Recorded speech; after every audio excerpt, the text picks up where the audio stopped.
Bonjour, merci d'être là avec nous aujourd'hui. Pouvez-vous vous présenter et nous dire depuis combien de temps pousse votre barbe? Salut, moi c'est Berfoutino, ou juste tout simplement Nino.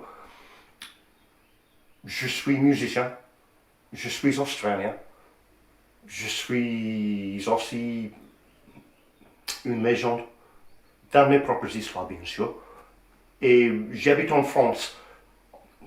En fait, je partage la France avec les Français et les Françaises.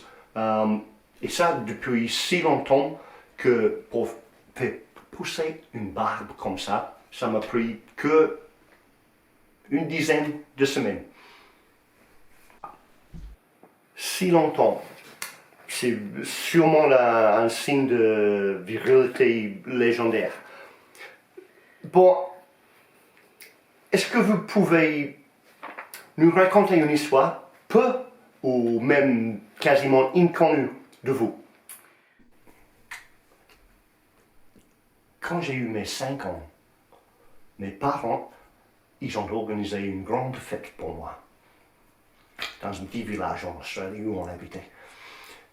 C'était super. Il y avait plein d'enfants que je ne connaissais pas pour la plupart.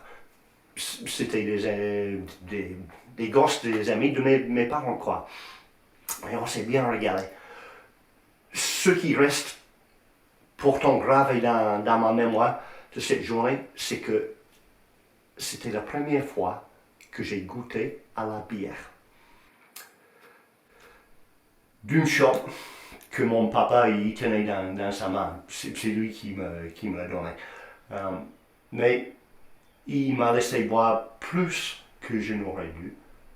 Et pour preuve, plus tard, quand c'était l'heure d'aller me coucher, avant de pouvoir rentrer dans mon lit, j'ai dégueulé partout au-dessus.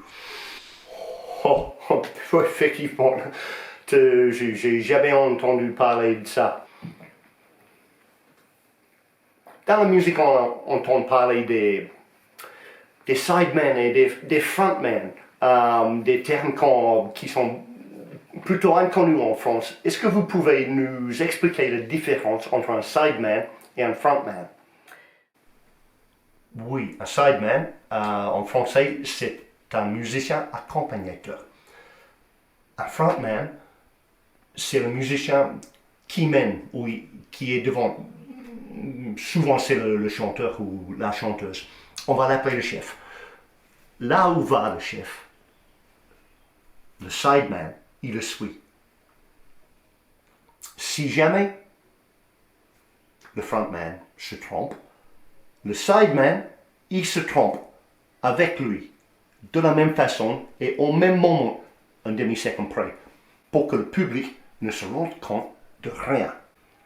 Ça peut rendre un petit peu particulière la performance, mais il vaut mieux que la performance soit particulière que pas ensemble. Yes, I speak English aussi. Songwriter, ça veut dire auteur-compositeur. Je dois vous poser la question classique. Lequel arrive en premier, les paroles ou la musique? Chez moi, c'est toujours la même chose. C'est les paroles. C'est quelques mots, quelques phrases qui percutent, qui racontent une histoire que je mets à une musique. Pourtant, ça peut m'arriver de trouver une musique, une séquence d'accords, un groove à la guitare et qui me plaît. Et là-dessus, je vais chercher des mots, des phrases qui percutent et qui racontent une histoire et je vais les poser dessus. Oui, comme je dis, pour moi, c'est toujours la même chose. Oui. Et tiens, je saute complètement autre chose. Auriez-vous une recette pas chère et facile à partager avec nous qui aiment cuisiner. J'en ai plein. S'il vous plaît, juste une. Ah, une seule. Bon, ok. On commence avec les oignons, finement coupés. De toute façon, toutes mes recettes commencent comme ça. Bon, finement coupé, et puis un petit peu d'huile dans le poêle, et on la fait frire. Jusqu'à ça brûle, un petit peu, pas trop, mais il faut que ça brûle, ça c'est important.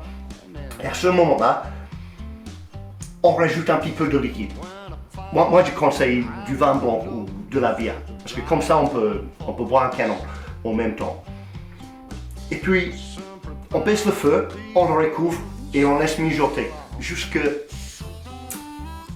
les oignons deviennent translucides.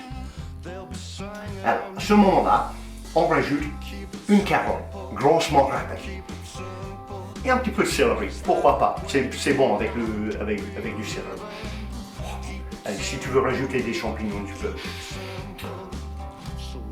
On remonte le feu. On fait frire un petit peu plus. Et puis, on prend des kanaki. Les kanaki, tout le monde connaît les kanaki, des saucisses. C'est une belle merde, mais putain que c'est bon. Et puis, on rajoute ça. On remonte le feu. Et on fait frire un petit peu, jusqu'à ce que ça commence à devenir un petit peu crispy, un petit peu brûlé sur les bords aussi. Puis on rebaisse la feu. On rajoute une boîte de tomates concassées. Et puis de l'ail, pourquoi pas? De l'ail, c'est toujours bon avec de l'ail. Des herbes de Provence. Une petite branche de romarin. Ça c'est bien. Si tu as une petite branche de romarin, il faut rajouter ça. Et puis, on laisse mijoter. Jusque c'est bon. On rajoute ça à des pâtes. Tes pâtes préférées, peu importe lesquelles. On le sert avec du fromage râpé et de la crème fraîche. Ah, et bien sûr, du vin rouge. On est en France, non? Donc, voilà, c'est très bon comme ça. Tout simplement. Keep it simple. Keep it simple, restons simples. C'est une bonne phrase, ça. Et oui, il me semble, et en fait, Keep it simple, c'est aussi le titre du dernier album que j'ai fait. Et il n'y a pas longtemps, d'ailleurs. Keep it simple. Monsieur Barefoot, je voudrais vous remercier pour votre participation, pour votre patience, pour votre implication. Et en fait, j'ai une dernière question. Est-ce que ça vous arrive des fois de réfléchir à votre apparence, éventuellement de chercher un look qui est un petit peu plus propre, plus fraîche, plus jeune pour faire en sorte que vous soyez plus attirant à un plus grand public. Attends, laisse-moi réfléchir. Est-ce que ça pourrait être quelque chose comme ça? Quelque chose comme ça, Monsieur Barefoot. Maintenant, il reste juste à revoir les habits. Merci beaucoup d'être avec nous et au revoir.